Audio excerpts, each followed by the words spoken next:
तो बड़के भैया ने एक वीडियो बनाया था और वीडियो में बोला था कि भाई वो मेरा छोटा भाई है तो हम उसका यूज कर सकते हैं, हम जितना चाहे उसको कोस सकते हैं, बोल सकते हैं। फिर हम ये वाला गेम लेके आ जाएंगे कि वो मेरा भाई है, वो मेरा परिवार है, तो हम लोग एक ही हैं। तो तुम लोग जो सपोर्ट कर रहे हैं उन लोग वो सपोर्टर हो, और नॉन सपोर्टरों को भी हम स्ट्राइक दे देंगे, ये दे देंगे, वो दे देंगे करके सबके मुंह पे थूक रहे थे। तो भाई इसके रिप्लाई में छोटे वाले भाई ने जब रिप्लाई में वीडियो बनाया और रिप्लाई करके जब वीडियो आया तो छोटा वाला भाई अपने बड़े भाई के मुंह पे थूक दिया। अब ये भाषा यूज करना हमको खुद अच्छा नहीं लग रहा है, लेकिन ये सब भाषा यूज करके बड़के भैया बोलते हैं, तो अब कैसे हम बोला जाए। तो भाई जो है ना कि सबसे पहले ये बड़के भैया गए थे कि मेरा छोटा भाई नाम ले रहे थे, तो बड़े भाई का जो वीडियो का रिप्लाई है, मतलब जवाब जो छोटे भाई ने दिया है, तो उसमें अब रिश्ता तोड़ रहे थे, हमसे दूरी बना रहे थे, हमारा नाम तक नहीं ले रहे थे कि मेरा छोटा भाई नहीं है, मैं इससे रिश्ता तोड़ता हूँ, जो माँ बाप की कदर नहीं करता है, जो क्या क्या मतलब करके आपने जो रिश्ता तोड़ा था। और हमारे बुरे वक्त में जिसने हमारा साथ दिया हम उसको अपना रिश्तेदार मानते हैं, फैमिली मानते हैं। जो मेरे को बुरे वक्त में छोड़ दिया, जिसने मुझे बुरे वक्त में लात मारा है ना, हम उससे दूर से ही प्रणाम नमस्कार चमत्कार करते हैं। तो भैया जिसने भी मेरे साथ अब जो भी मेरे साथ गलत किया है, अगर वो आके मेरे साथ अब रिश्ता बनाना चाहेगा, ये एक साथ होना चाहेगा, तो हम उससे अब रिश्ता नहीं रखेंगे। तो ऐसा करके छोटे वाले भाई की जो रिप्लाई वाली वीडियो आ गई है। तो आप सबको इसका छोटे भाई का रिप्लाई कैसा लगा? मुझे तो बहुत अच्छा लगा। छोटे भाई ने जो भी रिप्लाई दिया है सही दिया है। आप दूसरे किसी को बोलने की जरूरत नहीं है, क्योंकि बड़के भैया जो बोल रहे थे कि हम साथ साथ हैं, हम लोग एक ही हैं, हम एक ही परिवार के हैं, जितना मन में आए मैं छोटी बहू के बारे में बोलूँगा, उसके माँ बाप के बारे में बोलूँगा, उसके परिवार के बारे में बोलूँगा, बच्ची का मुँह नहीं देखूँगा, ये वो सब बोल के, क्योंकि हम उसके बड़के पप्पा हैं भैया, हम बड़े हैं, तो हमको अधिकार मिला हुआ है कि हम कुछ भी बोल सकते हैं, कुछ भी, मतलब कुछ भी, मतलब ये भी कि अपने बड़े भाई के बारे में गलत बोलेंगे, उसकी बीवी के बारे में गलत बोलेंगे, उसके बड़े भाई के ससुराल वालों के बारे में गलत बोलेंगे, उसकी सास के बारे में गलत बोलेंगे, उसके ससुर के बारे में गलत बोलेंगे, उसके भाई की एंगेजमेंट में नहीं जाएगा तो उसके ऊपर हंस देंगे, बोल देंगे, मतलब हर पॉइंट पे हंसने के लिए जो बड़ा भाई तैयार रहता था, अब वो छोटा भाई का मतलब कि राग धुन लेके बैठा है। वो क्यों लेके बैठा है? क्योंकि बड़े भाई छोटे भाई की इन लोगों का नाम कोई नहीं ले रहा था। जो बड़की भौजी है और बड़के भैया हैं, इन लोगों को सब लोग जब से ये स्ट्राइक पे स्ट्राइक वाली बातें किए थे, तो सब लोग इनका नाम ही नहीं ले रहे थे, ना इनका कोई भी इन पे रिएक्शन दे रहे थे, कोई भी। तो बड़के भैया को ये बात बुरी लग गई कि हमारा नाम छोड़ के दूसरे का नाम लिया जा रहा है, हमारा नाम छोड़ के अब जूली आंटी के बच्चे के बारे में बात किया जा रहा है, जूली आंटी के बारे में बात हो रही है। तो ये हम कैसे होने देंगे भाई? हमारे बारे में तुम लोग बात करो, मैं ही हूँ शख्स जिसके बारे में आप लोगों को हर टाइम बात करना चाहिए। तो बड़के भैया और बड़की भौजी कूद कूद के जो अपनी फैमिली है, आपका छोटा भाई है, कर रहे थे। और वही बड़की भौजी जो बोली थी कि एक टाइम पे कि मैं बच्चे का मुंह नहीं देखूंगी, और घर जाने के बाद जब वो बच्ची घर में थी तो वो उस बच्ची से ना मिली ना कुछ भी की, क्योंकि वो प्रणाम नहीं किया था, नमस्कार नहीं किया था, चमत्कार नहीं किया था। ये बड़के भैया पॉइंट दे रहे थे। जब वो बच्ची बाहर चली जाती है तो बड़की भौजी को भी याद आ जाती है कि काश छुटकी रहती तो उससे मिल के जाते, काश बबुनिया रहती तो उसको देखते। लेकिन जब तक बबुनिया थी तब तक उसके तरफ देख भी नहीं रही थी, उस कमरे के मतलब पास से ही गुजर के उधर नहीं जा रही थी, ना देख रही थी, ना बोल रही थी, ना एक बार बच्ची को खिलाई। लेकिन जब बच्ची चली गई घर छोड़ के, तब इनको बबुनिया की याद आ गई, क्योंकि इनके चैनल पे, इनके वीडियोस पे, इन लोगों के वीडियोस पे व्यूज आना बंद हो गए। इनका जो गाना आया था वो भी फ्लॉप हो गया। भाई गाना फ्लॉप हो गया तब क्या करें, कैसे हम व्यूज लाए? दूसरों को ये बोलते हैं कि इसका नाम लेके, इनका नाम लेके तुम लोग एक थाली के बैगन हो, इधर लुढ़कते हो, उधर लुढ़कते हो, रिएक्शन चैनल वालों के बारे में बोलते हैं।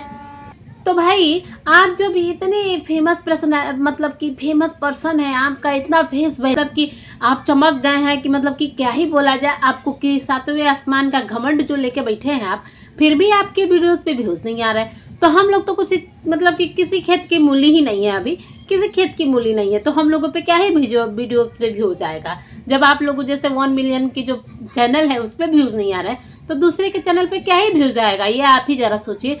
तो इस बात को देखते हुए आपको भी दूसरे का नाम लेना पड़ जा रहा है, उस आदमी का नाम लेना पड़ जा रहा है जिससे आपकी बीवी रात रात भर फोन पे बात करती थी, शायरियाँ सुनती थी, जिसके बारे में आप मतलब उस टाइम पे ये शायरी और फोन पे बातें होती थी। जिस टाइम पे बड़के भैया ने भौजी को छोड़ दिया था और छोड़ने की बात हो रही थी, जो कंट्रोवर्सी चल रही थी, उस टाइम पे ये आए थे भैया, जो जूली आंटी के बेटा, छोटे वाले बेटा जी है, वो इनको शायरी उरी सुना के मतलब कि इनका मन बहला रहे थे। तो ये बात इनको बुरी नहीं लगी। बाद में ये लोग जूनी आंटी के नाम पे ही लुलिया टुलिया गाना गा रहे थे, नाच रहे थे, बोल रहे थे, और उसी आंटी का नाम बार बार ये लोग किस बात पे यूज कर रहे हैं, मुझे यही नहीं समझ में आ रहा है। तो जिस भी बेस पे यूज कर रहे होंगे, तो आपका जब वीडियो नहीं चल रहा है, आपको दूसरे का नाम अपने वीडियोस में लेना पड़ रहा है और एक एक ही आदमी का नाम बार बार यूज करना पड़ रहा है, तो सोचिए और लोगों के बारे में आप क्या ही बोलेंगे। जब 1 मिलियन की जिसकी फैमिली हो गई है और उसकी फैमिली उसका ही सपोर्ट नहीं कर रही है, उसका गाना नहीं चल रहा है, उसका वीडियोस नहीं चल रहा है, तो दूसरे के बारे में आप बोल सकते हैं जब आप खुद ही मतलब कि क्या ही बोला जाए किस लेवल के हैं। तो भाई जो छोटके भैया आए थे तो उनकी ये बात हो गई। और छोटी बहू जो वृंदावन से लौट के आई है तो प्रसाद भेज रही है सबको गिफ्ट पैक कर रही है, सबके बारे में मतलब कि प्रसाद लेके जा रही है सबके लिए। तो ये अब देखा जाए कि माता जी का प्रसाद जाने वाला है, तो अब माता जी इस प्रसाद को लेके कितना हंगामा करती हैं ये आगे आने वाले वीडियोस में पता ही चल जाएगा। क्योंकि मुझे लगता है कि माता जी को तो प्रसाद जाएगा ही, बुआ जी को भी प्रसाद जाएगा, सब आसपास के पड़ोसी लोगों को भी प्रसाद जाएगा। और छोटी बहू बहुत अच्छे से प्रसाद को पैक करके मतलब कि सारा से श्रृंगार का सामान जैसे कि रबड़ हो गया और मेहंदी, नेल पेंट, बिंदी, सिंदूर, चूड़ी सब लेके मतलब कि सबको भेज रही है। उसमें जो राधा रानी और बिहारी जी का प्रसाद है, सब प्रसाद पेड़े ओड़े डाल के और सबको प्रसाद भेज रही है। तो इस बार के प्रसाद पे क्या हंगामा होता है ये माता जी के आने वाली वीडियोस में पता चलेगा। तो भाई छोटी बहू से हम तो इतना ही कहना चाहेंगे कि छोटी बहू माता जी को इस बार इतना प्रसाद दे देना कि माता जी खा के खुश हो जाए थोड़ा। अब उतने छोटे जो तुम डिस्पोजल लाई हो उसमें तो मत भेजना माता जी को, क्योंकि माता जी जब वो फल फ्रूट पे इतना हंगामा कर दी थी, तो इस बार इतने छोटे में प्रसाद भेजोगी तो माता जी पता नहीं क्या ही कर दे। तो माता जी को इस बार थोड़ा ज़्यादा प्रसाद दे देना छोटी बहू, क्योंकि माता जी खुश हो जाए। और राधा रानी से जो वो लोग राधा रानी के यहाँ जाके जो सिंदूर लगाए थे और मतलब कि जो विवाह किए थे, तो वो सिंदूर लेके आई है और वो 5 लोगों को देना है। तो ऐसा छोटी बहू अपनी वीडियोस में बोलती हुई दिख रही है और छोटी बहू सबके लिए वो प्रसाद और साथ भेज रही है। तो भाई छोटा बेटा अब बोल रहा है कि मैं इस कंट्रोवर्सी में पढ़ने वाला नहीं हूँ, मैं अब नहीं चाहता हूँ कि मैं किसी को भी रिप्लाई करूँ, जितना मैंने रिप्लाई दे दिया है उतना डोज बहुत है, अब मैं आगे किसी को बोलने वाला नहीं हूँ, ना किसी को आगे मैं बताऊँगा। तो भाई जो छोटे बेटे बड़े बेटे ने बोला था कि जाके आप लोग उसका चैनल चेक करिए, उसके चैनल पे देखिए कि उसका चैनल कब बना है, कब उसने चैनल मेरे नाम पे खड़ा किया है, मेरे फेस वैल्यू पे चैनल बनाया है, हम लोग का नाम ले लेके आगे बढ़ा है, हम लोग के नाम से उसका चैनल चलता है। अब वो अपनी दिनचर्या दिखा के उस चैनल पे पैसा कमा रहा है। तो भाई छोटे वाले बेटे का चैनल तो जो है 2016 में ही बना था, तो 2016 में तो इनकी मतलब ना कोई फेस वैल्यू थी, ना शादी हुई थी, ना कुछ हुआ था, कुछ नहीं हुआ था।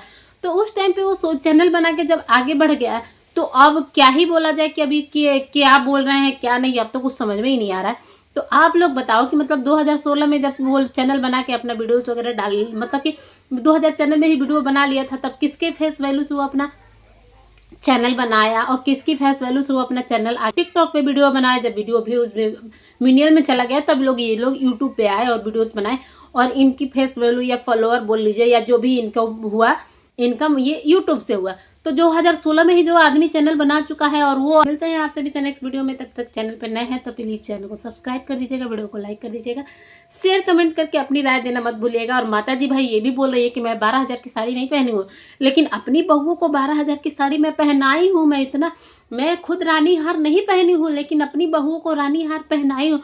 तो माता जी जो आप रानी हार पहनाई हैं वो अपने छोटे बेटे के पैसे से ही पहनाई हैं। वो छोटा बेटा वो उतना पैसा कमा दिया था, तब जाके उसको आप रानी हार पहनने के लिए या 12,000 साड़ी पहनने के लिए आप उसको दी हैं। तो मैं नहीं पहनी, मैं अभी छोटा वाला हार पहनती हूँ, लेकिन मैंने अपनी बड़ी बहू को मैंने अपनी बहुओं को सुविधा बहुत ज़्यादा दी है। अपनी छोटी बहू को रानी हार दिया, बहुत सारी साड़ियाँ दी महंगी महंगी जो हम खुद नहीं पहने हैं। तो ये लोग जो कहते हैं उन लोगों के लिए ये रिप्लाई लेके माता जी आई थी।